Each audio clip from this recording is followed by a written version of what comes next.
In the Middle East was the video that was released which mocked the Prophet Muhammad. As a result, there was an attack, as you know, on the American embassy in Benghazi in Libya. The ambassador, Christopher Stevens, was murdered. Do you condemn the attack which caused his murder?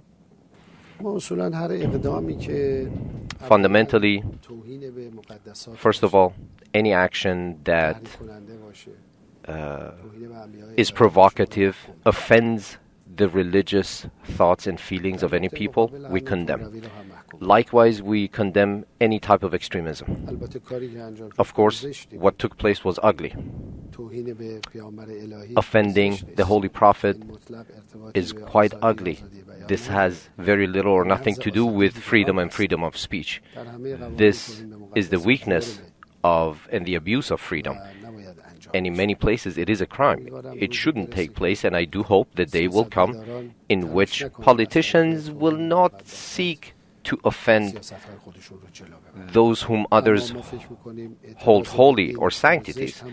But we also believe that this must also be resolved in a humane atmosphere, in a participatory environment, and we do not like anyone losing their lives or being killed for any reason anywhere in the world.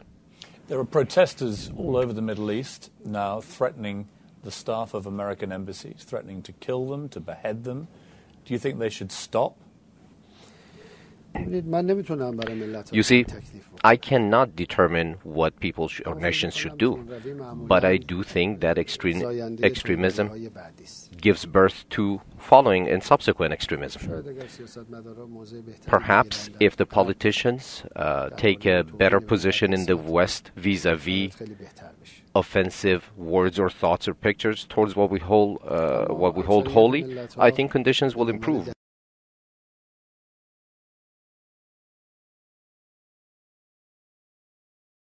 If Israel does launch a strike against your country, what will your response be? The response of Iran is quite clear. I don't even need to explain that. Any question and any nation has the right and will indeed defend herself. But my question is this: why should the world be managed in such a way that an individual can allow himself to threaten a rich and deeply rooted historical ancient country such as Iran, a great country such as Iran, based on an excuse of his own fabrication? So anyone can do this. Another country can say, I am guessing that country B is doing activity X, therefore I will Mr. President, attack that country. Can this be a successful formula for the management of the world? Do you fear that war is imminent? Do you fear that there will be military conflict, perhaps even before the end of this year, between your country and Israel? Of course, the Zionists are very adventuresome, very much seeking to fabricate things, and I think they see themselves at the end of the line. And I do firmly believe that they seek to create new opportunities for themselves and their adventurous behaviors. Shouldn't freedom and individuality and all those things also extend to people who just happen to be gay, who were born gay? They weren't made gay.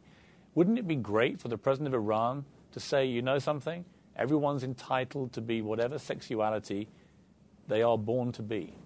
That would be a great symbol of freedom. Do you really believe that someone is born homosexual? Yes, I absolutely believe that. Yes, I do. I'm sorry, let me ask you this. Do you believe that anyone is given birth to through homosexuality? Homosexuality ceases procreation. Who has said that if you like or believe in doing something ugly and others do not accept your behavior, they're denying your freedom. Who says that? Who says that? Perhaps in a country they wish to legitimize stealing. You are a father of three. You are a father of three children. A few percentage of the... You have 2 sons and a daughter. What would you do if one of them was gay?